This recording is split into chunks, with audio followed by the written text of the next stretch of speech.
नमस्कार। आज हम पढ़ेंगे खिलजी वंश के बारे में। खिलजी वंश 1290 से 1320 ईस्वी तक रहा। खिलजी वंश की जो स्थापना है वो खिलजी क्रांति के नाम से जानी जाती है। खिलजी जो लोग थे वो तुर्क थे और अफ़गानिस्तान के खलज प्रदेश के निवासी थे। ये गजनबी तथा गौरी के साथ, जब गजनबी और गौरी ने भारत पर आक्रमण किया तो उनके साथ ही आए थे और फिर ये यहीं पर बस गए। इस वंश की स्थापना के साथ ही तुर्की अमीर वर्ग का सत्ता पर फिर एकाधिकार स्थापित हो गया और तुर्की लोगों की जातीय तानाशाही खत्म हो गई। फिर इस वजह से इसने साम्राज्यवादी युग की शुरुआत करी तथा तुर्की साम्राज्य को राजनीतिक एकात्मकता प्रदान करी। तो यहाँ से खिलजी वंश शुरू होता है 1290 से 1320 ईस्वी तक। खिलजी वंश के 3 प्रमुख शासकों के बारे में पढ़ेंगे हम। जलालुद्दीन खिलजी पहला शासक, खिलजी वंश का 1290 से इसका शासनकाल रहा 1290 से 1296 ईस्वी।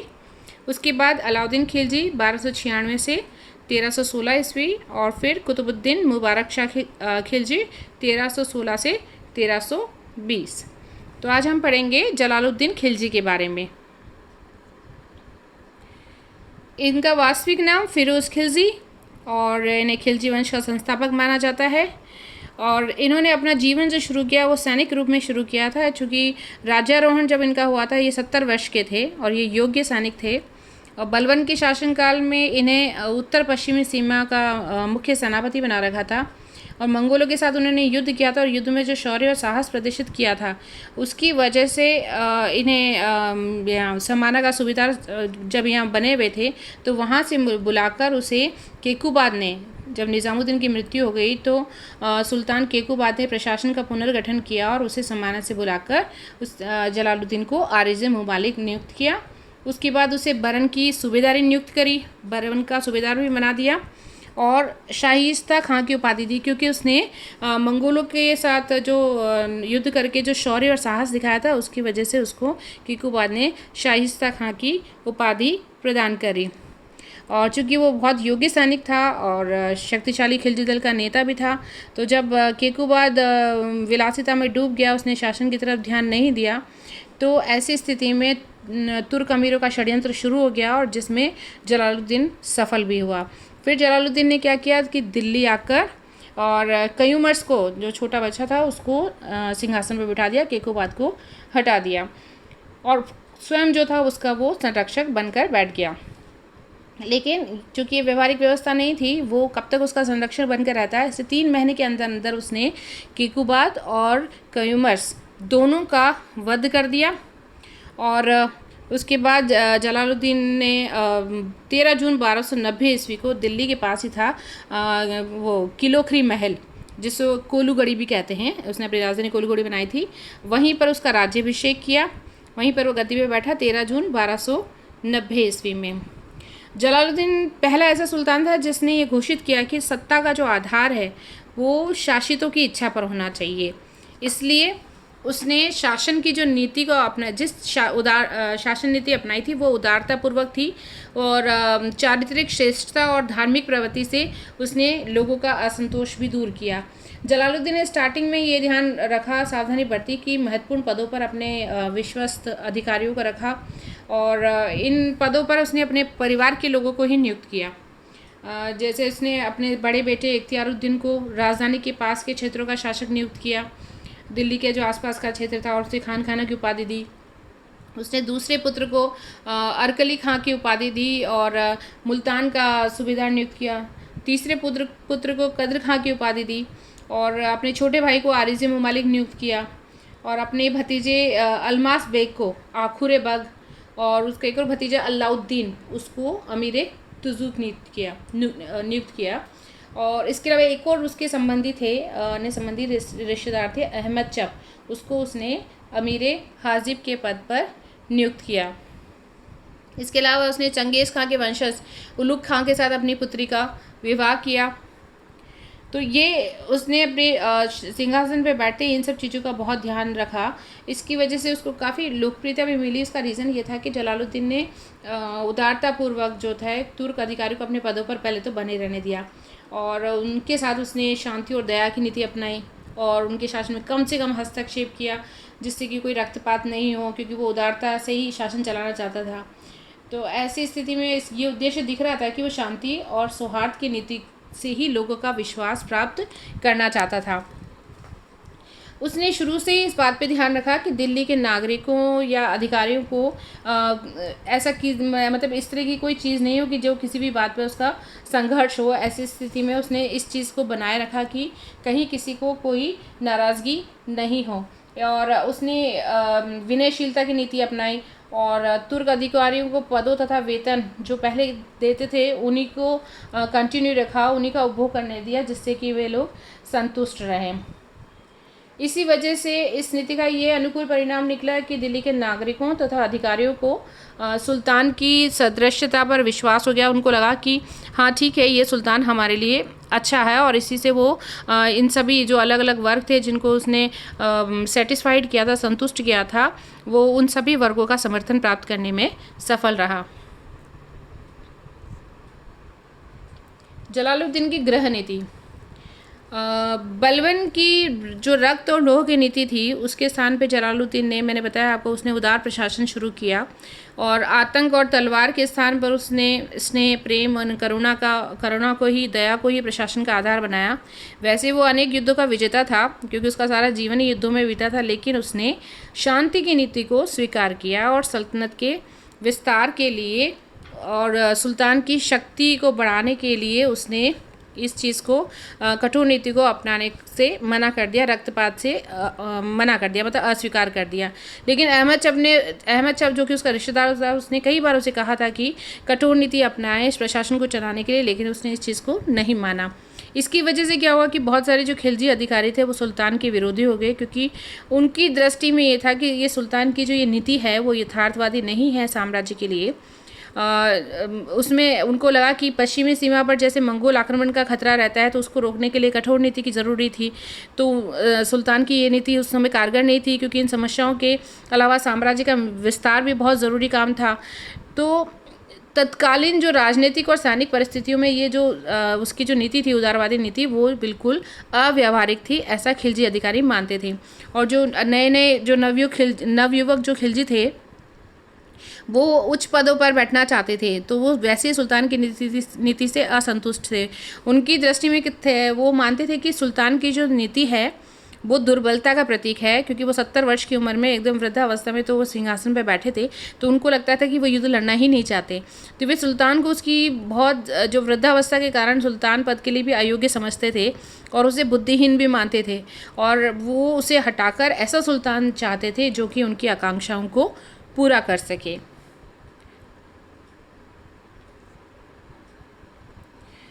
जलालुद्दीन के समय कुछ विद्रोह भी हुए थे। प्रमुख विद्रोह में एक मलिक छज्जू का विद्रोह। जब ये सिंहासन पर बैठे थे उसके दूसरे ही वर्ष में सुल्तान को मलिक छज्जू के विद्रोह का सामना करना पड़ा। मलिक छज्जू बलबन का भतीजा था और सुल्तान ने उसे कड़ा, जगह का नाम है, उसका सूबेदार नियुक्त किया। फिर सुल्तान ने विद्रोहियों का सामना करने के लिए जो ये मलिक छज्जू जब विद्रोह कर रहा था तो उसने स्वयं इसका नेतृत्व किया, और उसके जो अग्रिम भाग में जो सेना थी उसका नेतृत्व अरकली खां ने किया, उसके बेटे ने किया था।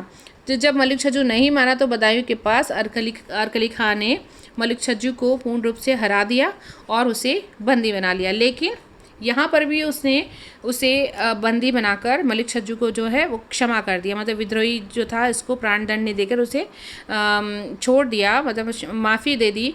तो ये जो कार्य है वो खिलजी अधिकारियों ने कहा था कि ये सुल्तान की अदूरदर्शिता का परिचय है, क्योंकि मतलब उन अधिकारियों ने उसका विरोध किया। अहमद शब ने तो उसे ये भी कहा था कि उसका ये कार्य सुरक्षा के विरुद्ध है, जिससे और भी विद्रोहियों को प्रोत्साहन मिलेगा। लेकिन सुल्तान ने ये स्पष्ट कर दिया कि मैं इस तरह की जो चीज़ें हैं, जो क्षणभंगुर जो राज्य है जो कभी रहता है कभी नहीं रहता, उसके लिए मैं अपने साथी मुसलमानों का वध करके अपनी आत्मा को संकट में नहीं डालना चाहता, ऐसा जलालुद्दीन ने कहा। और फिर उसके बाद उसने मलिक छज्जू जो कि विद्रोह कर रहा था उसको क्षमा करने के बाद उसको अरकली खां के साथ ही मुल्तान भेज दिया, और जिसकी फिर सूबेदारी उसने अरकली खां को सौंप दी, और अलाउद्दीन को फिर कड़ा और मानिकपुर का सूबेदार नियुक्त किया। उस समय मलिक छज्जू था कड़ा का सूबेदार, तो उसके स्थान पर अलाउद्दीन को कड़ा और मानिकपुर का सूबेदार नियुक्त कर दिया। दूसरा था विद्रोह ठगों और डाकुओं। इन्होंने भी किया, इनके साथ भी उसने उदारता की नीति अपनाई। ये लूटमार करने वाले डाकू थे, इनको कैद करके उन्हें फिर से छोड़ दिया। तो जब ये चीज़ हो रही थी तो फिर दिल्ली के अधिकारी ने बोला कि ऐसे आप बार बार अगर ऐसे अधिकारी वर्ग ये नाराज़ भी हुए, असंतोष भी पैदा हुआ कि अगर आप ठगों और डाकुओं को के साथ भी उदारता की नीति अपनाएंगे तो ये साम्राज्य के लिए ठीक नहीं है। तो सुल्तान ये कहते थे कि शुरुआत में कि भी चोरों को अगर डाकुओं का अगर क्षमादान दे दिया जाएगा तो ये सुधर जाएगा, लेकिन हुआ इसका उल्टा ही, अपराधों में लगातार वृद्धि हुई। तो ये इसकी नीति भी साम्राज्य के लिए जो थी अव्यवहारिक थी। तीसरा था राजद्रोही सरदारों के प्रति सुल्तान की नीति। सुल्तान के विरुद्ध लगातार षड्यंत्र होते रहते थे। खिलजी अमीर जो थे उनकी दृष्टि में सुल्तान की जो ये उदार नीति थी वो कायरता और दुर्बलता का और अयोग्यता का प्रतीक थी। तो उनमें इतना अधिक असंतोष बढ़ गया कि जब भी कभी कोई समारोह या भोज वगैरह होता था तो वो खुलेआम इसकी सुल्तान की को सिंहासन से उतारने की बात करते थे। और सुल्तान को ये भी पता था कि इस तरीके की बातें होती थी, लेकिन फिर भी उसने कभी ऐसी उनको रोकने के लिए ऐसी कोई कार्रवाई नहीं करी। कुछ तो ऐसे अमीर थे जो खुद सुल्तान बनने की कल्पना करने लगे कि इसको हटा के हम सुल्तान बन जाएं, ऐसा वो सोचते थे। तो ऐसे में एक बार एक खिलजी सरदार ने ताजुद्दीन कुची के यहाँ जब भोज था तो उस अवसर पर अमीरों ने जलालुद्दीन को हटाकर अहमद चप, जो कि जलालुद्दीन का रिश्तेदार था, उसको सुल्तान बनाने की योजना बनाई। तो जैसे ही सुल्तान को ये सूचना मिली तो सुल्तान को गुस्सा आया, उन सरदारों की उसने निंदा की, लेकिन फिर भी उसने उनको कोई सज़ा नहीं दी और चेतावनी देकर क्षमा करके छोड़ दिया। तो इस नीति का ये दुष्परिणाम निकला कि सुल्तान के प्रति लोगों का, अधिकारियों का भय कम हो गया और विद्रोहियों को प्रोत्साहन मिला। चौथा विद्रोह सिद्दी मौला का था। ये अजोधन के शेख सिद्दी मौला जो थे वो फारस के एक फ़कीर फरीद के शिष्य थे और ये माना जाता कि इनके अनुयायी बहुत सारे थे। इनके अनुयायियों में बहुत सारे बलवनी और खिलजी सरदार थे। सिद्दी ने अपना एक विशालकाय खानकाह आश्रम को कहते हैं, उसका निर्माण कराया, जहाँ हज़ारों लोग प्रतिदिन भोजन करते थे। और इस वजह से क्या हुआ कि हज़ारों बेकार और जो गरीब व्यक्ति थे वो आश्रम में एकत्रित होने लगे, और जिसकी वजह से ये बलवनी जो सरदार जो इसके अनुयायी थे उन्होंने उसको सुल्तान बनाने का षड्यंत्र करना शुरू कर दिया जलालुद्दीन के खिलाफ, क्योंकि उसकी लोकप्रियता इतनी ज़्यादा बढ़ गई थी सिद्दी मौला की। तो बलवनी सरदार जो कि इसके अनुयायी थे, खिलजी सरदार इसके अनुयायी थे, उन्होंने सोचा कि क्यों ना इनको ही सुल्तान बना दिया जाए। और इन्हीं फिर षड्यंत्रकारियों ने क्या किया कि सिद्दी का राजवंश से संबंध जोड़ने के लिए उसका विवाह नासिरुद्दीन की पुत्री से करने की सोची, लेकिन उनका ये षड्यंत्र खुल गया जलालुद्दीन के सामने। तो गुस्से में आकर सिद्दी और जो सिद्दी मौला थे उनके और उसके अनुयायियों को बंदी बना लिया, और अरकली खान है जो कि जलालुद्दीन का पुत्र था, उसने सिद्दी मौला को हाथी के पैरों तले कुचलवा दिया। तो कई बार जब बर्नी इस बारे में लिखते हैं कि वो, क्योंकि सिद्दी मौला बहुत धार्मिक व्यक्ति था, तो सिद्दी की वध की वजह से ही दिल्ली में तूफ़ान आया, क्षेत्रों में सूखा पड़ गया। साधारण जनता का विश्वास था कि ये जो जितनी भी आपदाएं आ रही हैं वो सिद्दी की वजह से आ रही है, सिद्दी ने कोई अभिशाप दिया होगा, इसी वजह से ऐसा हुआ, क्योंकि वो एक धार्मिक व्यक्ति था और उसे इस तरीके से हाथी के पैरों के तले कुचलवा दिया था। तो ये 4 प्रमुख विद्रोह हुए: मलिक छज्जू का विद्रोह, ठगों और डाकुओं का, और राजद्रोही सरदारों का, और सिद्दी मौला का। सैनिक अभियान या विदेश नीति। जलालुद्दीन ने अपने शासनकाल में 4 सैनिक अभियान किए, इनमें से 2 तो वो उसने स्वयं किए और 2 उसके भतीजे अलाउद्दीन ने किए थे। और इसमें जो रणथंबोर अभियान है, इस समय ये 1291 में इसमें किया था। इसमें यहाँ का राजा हमीर देव था। तो सुल्तान ने रणथंबोर को जीतने का इसलिए सोचा कि ताकि सल्तनत का विस्तार कर सके, और बलवन ने भी इसे जो रणथंबोर का किला था उसको जीतने की कोशिश करी, लेकिन वो उसमें असफल रहा। इसी वजह से जो हमीर की जो शक्ति है वो लगातार बढ़ती जा रही थी। इसी वजह से सुल्तान ने इस अभियान का नेतृत्व तो स्वयं किया, लेकिन वो फिर भी दुर्ग पर अधिकार करने में असफल रहा और उसने फिर लौटने का निर्णय किया। तो इस वजह से उसने कई सैनिकों उसको लगा कि ऐसा विद्वान मानते हैं कि जब जलालुद्दीन ने सोचा कि दुर्ग विजय के लिए उसे कई सैनिकों का रक्त बहाना पड़ेगा, तो उसने सैनिकों से कहा कि मैं ऐसे 10 दुर्गों से मुसलमान के एक बाल को अधिक मूल्यवान समझता हूँ, ऐसा उन्होंने कहा। क्योंकि खिलजी सरदार ने कहा कि आप वापस क्यों लौट रहे हैं, इसका विरोध किया।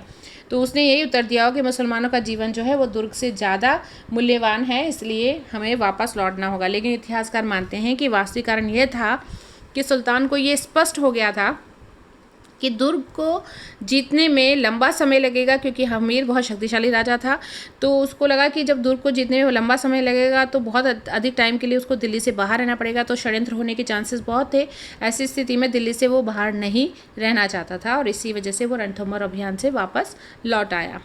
दूसरा अभियान था मंडोर का 1292 ईस्वी में। मंडोर पर इसने आक्रमण किया और ये जो मंडोर राज्य है ये राजपूत राज्य था जो कि बलवन के शासनकाल में स्वतंत्र हो गया था, फ्री हो गया था। इस अभियान में सुल्तान को सफलता मिली और मंडोर जो है वो दिल्ली सल्तनत में फिर से शामिल कर लिया गया। तीसरा मंगोल आक्रमण हुआ जलालुद्दीन खिलजी के समय 1292 में। मंगोल हलाकू के पौत्र अब्दुल्ला के नेतृत्व में हुआ था ये, और इसमें 1.5 लाख मंगोलों ने पंजाब पर आक्रमण किया और उसके आसपास के प्रदेशों को नष्ट कर दिया। उसका सामना करने के लिए अब्दुल्ला का सामना करने के लिए सुल्तान स्वयं गया पंजाब और फिर मंगोलों को उसने पराजित कर दिया। उसके बाद अब्दुल्ला ने जलालुद्दीन के साथ संधि कर ली और वो वापस चला गया। फिर चंगेज़ खां का एक वंशज था उल्गू, वो 4000 मंगोलों के साथ दिल्ली में ही बस गया और उन्होंने इस्लाम स्वीकार कर लिया और सुल्तान के यहीं पे नौकरी कर ली। इसलिए सुल्तान ने भी अपनी पुत्री का विवाह जो था वो उल्गू के साथ कर दिया और यही जो मंगोल हैं वो बाद में नवीन मुसलमान कहलाए।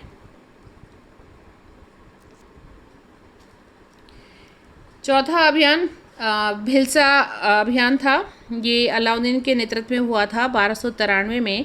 अलाउद्दीन ने किया था ये। अलाउद्दीन चूँकि उस समय कड़ा और मानिकपुर का सूबेदार था, उसने इस आक्रमण के लिए सुल्तान से अनुमति प्राप्त करी थी। और जब मलिक छज्जू असफल हो गया था उसके विद्रोह के बाद कड़ा में बहुत सारे विद्रोही एकत्रित हो गए थे। तो ऐसी स्थिति में अलाउद्दीन को सुल्तान पद प्राप्त करने के लिए वो लगातार प्रोत्साहित कर रहे थे कि आप सुल्तान बने, अलाउद्दीन को ये कहा था। तो और बार बार क्या होता है कि दिल्ली दरबार में जो षड्यंत्र हो रहे थे उससे भी अलाउद्दीन को प्रोत्साहन मिल रहा था, राजगद्दी पाने की लालसा जग रही थी। तो ऐसी स्थिति में अनेक ऐसे खिलजी अधिकारी थे, सैनिक अधिकारी थे, वो भी जलालुद्दीन की नीतियों से बहुत असंतुष्ट थे। तो इसी वजह से वो बार बार अलाउद्दीन को प्रेरित कर रहे थे कि तुम विद्रोह करो और राज सिंहासन प्राप्त करो। उन्हें ये आशा थी कि अगर अलाउद्दीन सुल्तान बनेगा तो उन्हें वो उच्च पद देगा और इसी वजह से उसने पहले भिलसा अभियान किया। और अलाउद्दीन को ये पता था कि दरबार के षड्यंत्र के कारण जैसे कोई भी अन्य व्यक्ति अगर लगातार ऐसे दरबार में षड्यंत्र चलते रहे तो कोई भी व्यक्ति जैसे अरकली खां या अहमद चव वो स्वयं क्या बोलते हैं सुल्तान को गद्दी से हटाकर, क्योंकि सुल्तान तो वृद्ध था, 70 साल का था, तो उसे गद्दी से हटाकर वो स्वयं गद्दी पर बैठ सकते हैं। तो ऐसा अलाउद्दीन को आशंका थी। इसी वजह से वो सिंहासन को प्राप्त करने के लिए फिर उसने योजनाबद्ध तरीके से काम किया और 1293 ईस्वी में उसने भिलसा जो कि विदिशा है उस पर आक्रमण किया और वहाँ के मंदिरों को, जो धनी मंदिर थे, उनको लूटा और फिर दिल्ली आकर उसका अधिकांश भाग, जो लूटा हुआ जो धन है उसका अधिकांश भाग उसने सुल्तान को दिया और ऐसा लगा कि हाँ मैं आपका स्वामी भक्त हूँ। जलालुद्दीन को ऐसा उसने अपने आप को प्रेजेंट किया। तो सुल्तान बहुत खुश हुआ और उसने फिर क्या किया, अलाउद्दीन को कड़ा और मानिकपुर तो था ही, उसके अलावा उसे अलाउद्दीन को अवध की सूबेदारी भी दे दी और आरिजे मुमालिक का पद भी दे दिया। इसके बाद उल्लू खां जो था उसने उसके निवेदन पर ही सुल्तान ने अलाउद्दीन को ये अधिकार दिया था कि वह अपने प्रांतों का, उल्लू खां ने कहा था कि अब अलाउद्दीन को ये अधिकार दे। तो उल्लू खां के कहने पर सुल्तान ने अलाउद्दीन को ये अधिकार दिया कि वो अपने प्रांतों का फाजिल रकम, जो कि भूमि के पट्टे से प्राप्त होती थी ये रकम, वो उससे वो अपनी सैनिक भर्ती कर सकेगा, अतिरिक्त सैनिक भर्ती कर सकेगा, मतलब अपनी सेना बढ़ा सकेगा। पांचवा अभियान अलाउद्दीन ने 1294 ईस्वी में किया था देवगिरी के शासक रामचंद्र पर। ये अभियान भी एक्चुअली देवगिरी के बारे में अलाउद्दीन ने पता किया कि वहाँ अपार संपत्ति है धन संपदा है, और चूंकि उसको स्ट्रांग होना था, अपनी सैनिक शक्ति में वृद्धि करना था, तो इसी वजह से उसने देवगिरी पर आक्रमण किया। 2 साल तो उसने सैनिक तैयारी करी, और उसके बाद उसने सुल्तान को भी नहीं बताया कि वो देवगिरी के अभियान पे जा रहा है।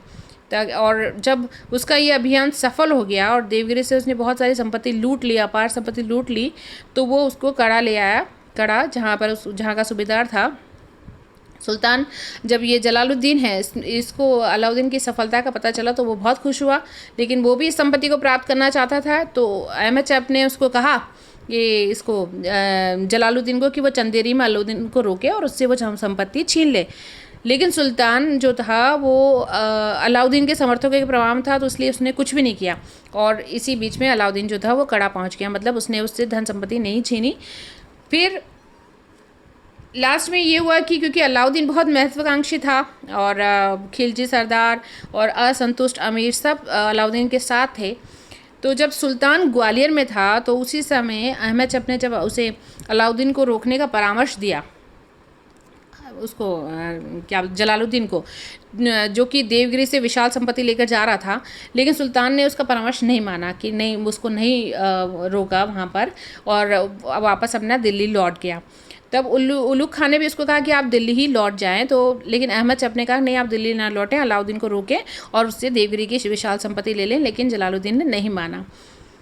सुल्तान ये जानता था कि क्योंकि उन्हें लगता था कि अलाउद्दीन स्वामी भक्त है, तो सुल्तान को ये आशा थी कि अलाउद्दीन खुद दिल्ली आकर उसे दक्षिण से, जो कि देवगिरी दक्षिण अभियान था, दक्षिण से लाई हुई जो संपत्ति थी वो उसको देगा।